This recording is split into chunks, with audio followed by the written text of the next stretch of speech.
तो दोस्तों आज हम बात करने वाले हिंदी पे बहुत ज़्यादा महत्वपूर्ण जीवन परिचय के बारे में। हरिशंकर परसाई जी का जीवन परिचय और कैसे यार आपको ट्रिक से बोर्ड एग्जाम की कॉपी देख सकते हो। ये आपकी बोर्ड एग्जाम की कॉपी है। कैसे आपको इस कॉपी पे बना के लिखना है जिससे यार एग्जामिनर आपको फुल पे फुल मार्क्स दे। देखो एक चीज़ जान लो, कॉपी पे जब बोर्ड की कॉपी पे लिखोगे आप तो एक चीज़ यही मैटर करता है कि आपने कैसा एग्जामिनर के सामने लिख के दिखाया है। ठीक है, रट के तो सब चले जाएंगे लेकिन आपको रट के नहीं जाना, आपको बना के अपनी भाषा में लिखना है और ट्रिक से लिखना है जिससे एग्जामिनर यार आपको फुल पे फुल मार्क्स दे। ठीक है, जीवन परिचय 5 नंबर पे पूछा जाता है और एकदम मस्त तरीके से आपको लिखना है जिससे एग्जामिनर 5 पे 5 नंबर फुल दे। तो आज आपको यही चीज़ बताएंगे। ठीक है, तो देखो सिंपल आपके पास आपको पूरा लिख के दिखाएंगे कॉपी पे कैसे लिखना है। ठीक है, ये ब्लैक ब्लू पेन बस होने चाहिए आपके पास, आसानी से आपको लिख लेना है। ठीक है, सबसे पहले देखो अगर बात करें इस बोर्ड के पेपर में 5वें नंबर प्रश्न पे, यहाँ पे जो प्रश्न नंबर 5वां आएगा, इस 5वें के का नंबर पे आपका जीवन परिचय पूछा जाता है। तो सिंपल आपको यहाँ पे करना क्या है, पहले जब आपको बोर्ड पेपर मिलेगा उसे 5वें के का पे जीवन परिचय पूछा जाएगा। तो सिंपल पहले यहाँ पे आपको क्या करना है, प्रश्नोत्तर संख्या लगाना है 5 का, क्योंकि 5वें पे जीवन परिचय आएगा तो यहाँ पे क्या लिखेंगे, प्रश्नोत्तर संख्या 5 का। इसी टाइप से सेम कॉपी की मेन चीज़ होता है। ठीक है, देखो अगर ब्लैक ब्लू पेन है तो ठीक है, तो ब्लैक ब्लू पेन तो आपके पास होंगे ही, और अगर कहीं आप ब्लैक या ब्लू स्केच ले जाते हो तो वो भी आपके लिए बहुत अच्छा होगा। ठीक है, आप इस टाइप से हेडिंग ब्लू स्केच से भी डाल सकते हो या ब्लैक स्केच से भी डाल सकते हो। फिर क्या करना, पटरी से इस टाइप से लाइनिंग भी कर सकते हो। ठीक है, चाहे स्केच से कर लेना या ब्लैक पेन से। ठीक है, तो सिंपल हमने प्रश्नोत्तर संख्या 5 का लिख दिया। फिर आपको यहाँ पे क्या लिखना है, जिसका जीवन परिचय लिख रहे हो, हरिशंकर परसाई जी का लिख रहे हैं तो लिखेंगे हरिशंकर परसाई, हरिशंकर परसाई। ठीक है, इस टाइप से आपको लिख देना है। ठीक है, आप क्या करना है, फिर इसके नीचे भी आपको लाइनिंग कर देनी है। इस टाइप से आप बना सकते हो, बनाना चाहना तो। ठीक है, फिर इसके नीचे भी अंडरलाइन कर दो। ठीक है, अगर स्केच है तो बहुत अच्छा आप स्केच से कर सकते हो। ठीक है, इस टाइप से लाइनिंग कर दो। ठीक है, अब इतना करने के बाद कैसे आपको ट्रिक से लिखना है जिससे बना के एग्जामिनर आपको पूरे मतलब बना के लिखो जिससे एग्जामिनर पूरे नंबर दे। तो देखो सबसे पहले आपको यहाँ पे इनके बारे में कुछ साइड पे कुछ इनके मेन जो पॉइंट है जीवन परिचय के वो लिखने हैं। जैसे कि इनका जन्म कब हुआ था। ठीक है, इनका जन्म कब हुआ था, जन्म के बारे में लिखना है। इनका मृत्यु कब हुई थी, मृत्यु के बारे में लिखना है। मृत्यु का सन क्या है, इनका जन्म किस स्थान पर हुआ था वो आपको लिख देना है। ठीक है, और अगर इनके माता पिता का नाम दिया है तो आप माता पिता का नाम लिख सकते हो। ठीक है, सिंपल जन्म लिख सकते हो, मृत्यु लिख सकते हो, जन्म स्थान लिख सकते हो। और देखो इनके जीवन परिचय में माता पिता का नाम तो दिया नहीं गया था, तो इन्होंने कुछ पत्रिकाओं का संपादन किया, उस पत्रिकाओं का आप नाम लिख सकते हो। तो संपादन का नाम लिख सकते हो, संपादन का मतलब इन्होंने कुछ पत्रिकाओं का संपादन किया है। और इनकी कुछ रचनाएं लिख सकते हो। ठीक है, लिखते हैं प्रमुख रचनाएं आप लिख सकते हो। देखो मेन चीज़ होता है यार लिखने का तरीका, लिखोगे अच्छा तो आपको एग्जामिनर फुल में फुल देगा। ठीक है, फुल में फुल नंबर देगा। तो सबसे पहले क्या बात आती है कि इनका जन्म लिखे। जन्म कब हुआ था इनका जन्म हुआ था सन 1924 ईस्वी में। इतने ही पॉइंट याद करने और पूरा बना के लिखो, अभी पूरा बताएंगे। ठीक है, जन्म इनका कब हुआ था, सन 1924 ईस्वी। तो यहाँ पे जन्म लिखते हैं सन 1924 ईस्वी। ठीक है, इस टाइप से लिख दिया सन 1924 ईस्वी। बात करें मृत्यु की तो मृत्यु इनकी कब हुई थी, सन 1995 ईस्वी, 1995 ईस्वी। ठीक है, जन्म हुआ था सन 1924 ईस्वी, मृत्यु हुई थी सन 1995 ईस्वी। जन्म स्थान की बात करें तो इनका जन्म हुआ था जमानी होशंगाबाद। कहाँ हुआ था, जमानी होशंगाबाद मध्य प्रदेश में। तो लिख देते जमानी होशंगाबाद, और ये कहाँ पड़ता है, मध्य प्रदेश में पड़ता है, एमपी पे। ठीक है, मध्य प्रदेश में पड़ता है ये जगह। ये जो आपका जमानी होशंगाबाद है ना, मध्य प्रदेश में आता है। फिर संपादन इन्होंने कुछ पत्रिकाओं का किया, जैसे वसुधा मासिक पत्रिका। ठीक है, कौन सी पत्रिका है, वसुधा मासिक पत्रिका का संपादन इन्होंने किया, तो वो लिख दो वसुधा मासिक पत्रिका, वसुधा मासिक पत्रिका। इस पत्रिका के इन्होंने संपादन किया हुआ है। ठीक है, वसुधा मासिक पत्रिका, इस टाइप से लिख दो। अब बात आती है इनकी कुछ प्रमुख रचनाएं लिख दो। जैसे ही इनकी कुछ रचनाएं हैं, जैसे रानी नागफनी की कहानी आपकी हरिशंकर परसाई जी की रचना है, रानी नागफनी की कहानी। और जैसे आपका जो आपके चैप्टर पे ही है हरिशंकर परसाई जी की रचना निंदा रस, वो भी लिख सकते हो, निंदा रस हो गई, निंदा रस हरिशंकर परसाई जी की रचना। ठीक है, और जैसे आप लिख सकते हो सदाचार का ताबीज, सदाचार का ताबीज लिख सकते हो, ठीक है। ये इनकी एक रचना है, सदाचार का ताबीज आदि, ठीक है। इतनी ही रचना लिख सकते हो, और चाहो तो और लिख दो, हमने इतनी लिख दिया, ठीक है। सिंपल, बस इतने पॉइंट आपको याद करने और पूरा भी बताएंगे कैसे बना बना के लिखने, ठीक है। पहले जन्म सन 1924 ईस्वी, मृत्यु 1995, जन्म स्थान जमानी होशंगाबाद मध्य प्रदेश, संपादन वसुधा मासिक पत्रिका, प्रमुख रचना है रानी नागफनी की कहानी, निंदा सदाचार का ताबीज।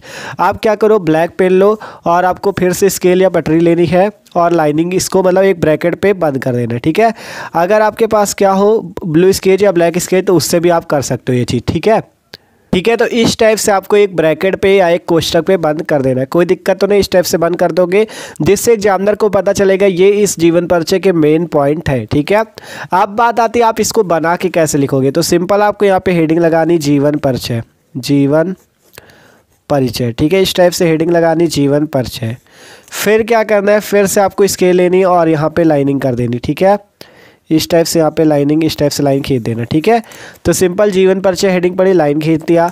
आप क्या करना है, अब आपको यहाँ पे बना बना के लिखना है। कैसे लिखोगे, देखो आप हरिशंकर परसाई जी का जीवन परिचय लिख रहे हो तो आपको लिखना है हरिशंकर परसाई जी का जन्म सन 1924 ईस्वी कब हुआ था। लिखो यहाँ पर से हरिशंकर परसाई जी का जन्म सन 1924 ईस्वी में कहाँ हुआ था, जमानी होशंगाबाद मध्य प्रदेश में। तो वही चीज़ यहाँ पे लिखना है, सिंपल लिखते हैं हरिशंकर परसाई जी का जन्म, हरिशंकर परसाई जी का जन्म, परसाई जी का जन्म। देखो इस टाइप से लिखोगे यार, एग्जामिनर एक भी नंबर आपके नहीं काटेगा, फुल में फुल मार्क्स देगा, ठीक है। कब हुआ था, सन 1924। ब्लैक पेन से फिर लिख दो मेन पॉइंट इनका, सन 1924 ईस्वी, ठीक है। सन 1924 ईस्वी में, सन 1924 ईस्वी में कहाँ हुआ था, मध्य प्रदेश के होशंगाबाद जिला के जमानी ग्राम, ठीक है। मध्य प्रदेश के होशंगाबाद जिला, तो यहाँ पर ये मध्य प्रदेश जो है राज्य का नाम है, ठीक है। मध्य प्रदेश राज्य है ना, तो सिंपल मध्य प्रदेश में, मध्य प्रदेश के, ठीक है। इसी टाइप से आपको लिखना है, मध्य प्रदेश एक राज्य हो गया, मध्य प्रदेश के किस जिले में हुआ है, होशंगाबाद। मध्य प्रदेश के होशंगाबाद जिले, होशंगाबाद ये जिले का नाम है, ठीक है। होशंगाबाद जिले के, सॉरी ये गड़बड़ हो गया, जिले के लिखना था, ठीक है यहाँ पे। तो आपको एक चीज़ जान लो, बोर्ड की कॉपी पे कट भी ना करना, जैसे हमने कट कर दिया आपको कट नहीं करना। अगर गलत हो जाता है तो उसे लिखा रहने दो।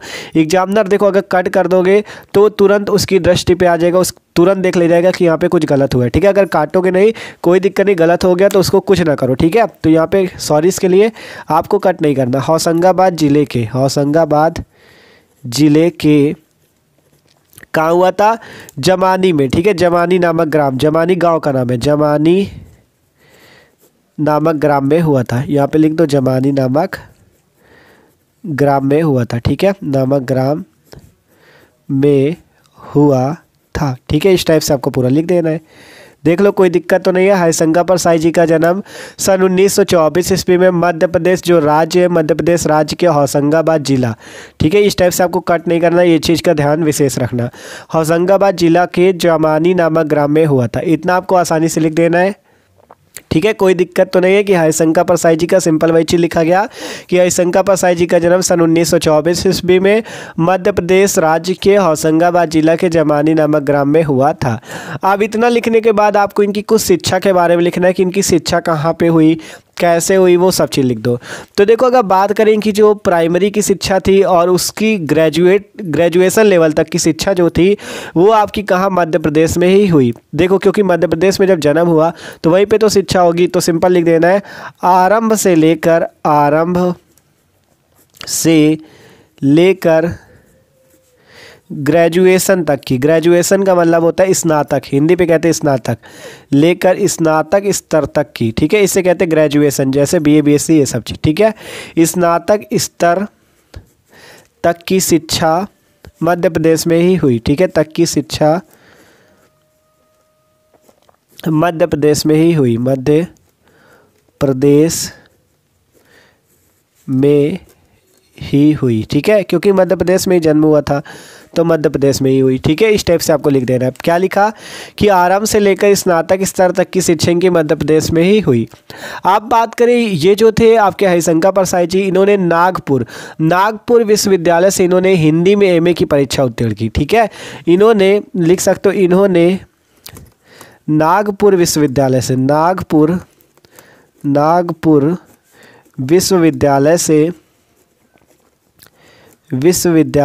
एमए की परीक्षा उत्तीर्ण की। एमए की परीक्षा कहाँ से उत्तीर्ण की है?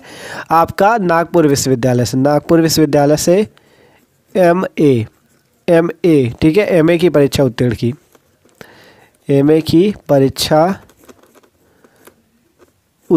ठीक है, इस टाइप से आपको पूरा लिख देना है, कोई दिक्कत नहीं है। देखो, जब एक दो बार आप पढ़ोगे ना तभी आपको समझ में आएगा। पहले तो एकदम बेसिक लाइन थी कि हरिशंकर परसाई जी का जन्म सन 1924 ईस्वी में मध्य प्रदेश के होशंगाबाद जिले के जमानी ग्राम या जमानी गांव में हुआ था। आरंभ से लेकर ग्रेजुएशन लेवल अर्थात स्नातक स्तर तक की शिक्षा मध्य प्रदेश में हुई। फिर इन्होंने नागपुर विश्वविद्यालय से एमए की परीक्षा उत्तीर्ण की। आप देखो, ये जो हरिशंकर परसाई जी, पहले तो आपने इनकी शिक्षा के बारे में लिखा। आप बात करें, इन्होंने ये जो हरिशंकर परसाई जी हैं, इन्होंने बहुत दिन तक टीचर भी रहे हैं। ठीक है, इन्होंने बहुत दिनों तक अध्यापन का कार्य या पढ़ाने का कार्य भी किया और साहित्य रचनाएं भी की। ठीक है, हरिशंकर परसाई जी एक लेखक है, तो इन्होंने कविताएं रचनाएं तो की ही है और इन्होंने कुछ दिन तक पढ़ाया भी है, स्कूल कॉलेजों में पढ़ाया भी। तो वही चीज़ आप यहाँ पे बना के लिख सकते हो कि हरिशंकर परसाई जी ने प्रारंभ में अध्यापन का कार्य भी किया तथा साहित्य सृजन भी किया। तो हम यहीं पे देखो, यहाँ पे आपको बना के लिख देते हैं और फिर आपको समझाते हैं। ठीक है, तो सिंपल हमने इस टाइप से यहाँ पे लिख दिया। आप पढ़ सकते हो कि परसाई जी, जो हरिशंकर परसाई जी, इन्होंने कुछ वर्षों तक अध्यापन का कार्य, अर्थात कुछ दिन तक ये टीचर भी रहे। तो परसाई जी ने कुछ वर्षों तक अध्यापन कार्य भी किया तथा साथ साथ साहित्य रचनाएं भी करते रहे। ध्यान से समझो, सिंपल आपको लिखना है, परसाई जी ने कुछ वर्षों तक अध्यापन कार्य किया तथा साथ साथ साहित्य रचनाएं भी करते रहे। आप जब नौकरी भी करते थे, मतलब टीचर की नौकरी भी करते थे, रचनाएं भी करते थे, तो क्या होता था, मतलब इनको दोनों काम करने में दिक्कत होती थी। तो ये जो टीचर की नौकरी थी, इसको साहित्य सृजन अर्थात साहित्य रचनाओं में बाधक जानकर इन्होंने नौकरी को छोड़ दिया और स्वतंत्रता पूर्वक साहित्य सृजन में जुट गए। ध्यान से समझो, देखो, जब ये क्या करते थे, आपसे कहा गया पहले कि परसाई जी ने कुछ वर्षों तक अध्यापन अर्थात टीचर का कार्य भी किया और साथ साथ साहित्य रचनाएं भी करते रहे। तो मतलब जब टीचर का काम भी करते थे और रचनाएं भी करते थे, तो मतलब इनको दोनों काम करने में दिक्कत होती थी, जिस कारण नौकरी अर्थात टीचर की नौकरी को इन्होंने साहित्य सृजन में बाधक जानकर क्या किया, इस नौकरी को छोड़ दिया और स्वतंत्रता पूर्वक साहित्य सृजन अर्थात साहित्य रचनाएं करने लगे। ठीक है, तो ये चीज़ आपको लिख देना है। फिर कुछ बातें इनकी और हैं, वो आपको बना के लिखनी है। वो देखो, हम यहाँ पे लिख देते हैं, ये जो इनकी वसुधा मासिक पत्रिका, इसके बारे में यहाँ पे दर्शा देते हैं और कुछ बातें यहाँ पे लिख देते हैं, फिर आपको पूरा समझा देते हैं। ठीक है, सिंपल आपने यहाँ तक लिख दिया था कि परसाई जी ने कुछ वर्षों तक अध्यापन कार्य किया तथा साथ साथ साहित्य रचनाएं भी करते रहे, लेकिन नौकरी को साहित्य सृजन अर्थात साहित्य रचनाओं में बाधक जानकर इन्होंने उसे छोड़ दिया और स्वतंत्रता पूर्वक साहित्य सृजन में जुट गया। इसके बाद आपको कुछ पॉइंट लिखना है कि इन्होंने जबलपुर में वसुधा नामक साहित्य मासिक पत्रिका का संपादन और प्रकाशन किया। ये जो वसुधा मासिक पत्रिका का इन्होंने संपादन किया, कहाँ से किया? जबलपुर से। तो इन्होंने जबलपुर में वसुधा नामक साहित्यिक मासिक पत्रिका का संपादन और प्रकाशन किया, परंतु आर्थिक घाटे के कारण उसे इसे बंद करना पड़ा। देखो, ध्यान समझो, इन्होंने क्या किया, जबलपुर में वसुधा नामक साहित्यिक मासिक पत्रिका का संपादन और प्रकाशन आरंभ किया, लेकिन इनको घाटा आ गया उसमें। ठीक है, इनको घाटा आने के कारण, परंतु आर्थिक घाटे के कारण उसे बंद करना पड़ा। ये जो पत्रिका का संपादन करते थे, इनको घाटा आया, जिस घाटे के कारण इन्होंने क्या किया, इस पत्रिका का संपादन बंद कर दिया। फिर इनकी रचनाएं साप्ताहिक, हिंदुस्तान, धर्मयुग आदि पत्रिकाओं में नियमित रूप से प्रकाशित होती रही। फिर लास्ट में लिख देना, इनका निधन सन 1995 ईस्वी को हुआ। ये बात है इनके जीवन परिचय की। अभी आपको साहित्यिक परिचय में बताएंगे साहित्यिक परिचय कैसे लिखना है। ठीक है, क्योंकि आपको जीवन परिचय और साहित्यिक परिचय दोनों लिखना होगा। ठीक है, तो सबसे पहले आपने क्या किया, इस टाइप से आपने साइड पे इनके मेन बातें लिखी। फिर आपने क्या लिखा कि हरिशंकर परसाई जी का जन्म सन 1924 ईस्वी में मध्य प्रदेश के होशंगाबाद जिले के जमानी नामक ग्राम में हुआ था। फिर आरंभ से लेकर स्नातक स्तर तक की शिक्षा मध्य प्रदेश में इनकी हुई। फिर इन्होंने नागपुर विश्वविद्यालय में एमए की परीक्षा उत्तीर्ण की और परसाई जी ने कुछ वर्षों तक अध्यापन कार्य किया तथा साथ साथ साहित्य रचनाएं भी करते रहे। नौकरी को साहित्य सृजन में बाधक जानकर इन्होंने उसे छोड़ दिया, अर्थात नौकरी को छोड़ दिया और स्वतंत्रतापूर्वक साहित्य सृजन में जुट गए। इन्होंने जबलपुर में वसुधा नामक साहित्यिक मासिक पत्रिका का संपादन और प्रकाशन आरंभ किया, परंतु आर्थिक घाटे के कारण उसे बंद करना पड़ा और इनकी रचनाएं साप्ताहिक हिंदुस्तान, धर्मयुग आदि पत्रिकाओं में नियमित रूप से प्रकाशित होती रही। फिर लास्ट में लिख देना इनका निधन सन 1995 ईस्वी को हुआ। ठीक है, ये बात है जीवन परिचय की। देखो इसी टाइप से पूरा कॉपी पे लिखोगे, एक भी नंबर कटने वाला नहीं, 5 नंबर पूरा मिलेगा। अब बात आती है आपको इनके साहित्यिक परिचय में क्या लिखना है, तो आपका पूरा टॉपिक क्लियर हो जाएगा। पहले जीवन परिचय और फिर साहित्यिक परिचय। देखो साहित्यिक परिचय में आपको इनके साहित्य के बारे में लिखना है कि इनका साहित्य में क्या स्थान था, तो वो भी आपको बता देते हैं। तो सिंपल देखो, आपको साहित्यिक परिचय में देखो हमने यहाँ पे क्या लिखा हुआ है कि हरिशंकर परसाई जी हिंदी के प्रसिद्ध लेखक और व्यंग्यकार थे। ये जो हरिशंकर परसाई जी है ये हिंदी के प्रसिद्ध लेखक और व्यंग्यकार थे।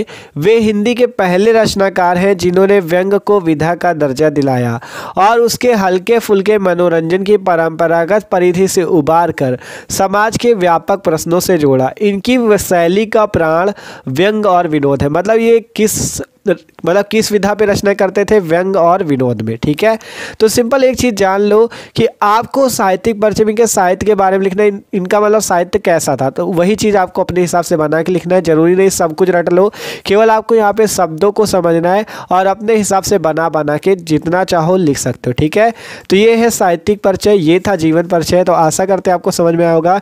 इसी टाइप से पूरा लिखना, एग्जामिनर आपको फुल पे फुल मार्क्स देगा। ठीक है, तो वीडियो अच्छा लगा हो यार तो लाइक कर देना और चैनल पे नए हो तो सब्सक्राइब जरूर कर लेना। ठीक है, डिस्क्रिप्शन पे हिंदी की प्लेलिस्ट है, उस पर अगर और भी कवि और लेखकों की जीवन परिचय देखना चाहो तो देख सकते हो और चैनल को सब्सक्राइब कर लो। जैसे ही कोई आपका बोर्ड एग्जाम से रिलेटेड इंपॉर्टेंट वीडियो आता है तो आपको उसकी नोटिफिकेशन तुरंत मिल जाएगी। ठीक है, तो सब्सक्राइब जल्दी से कर लो।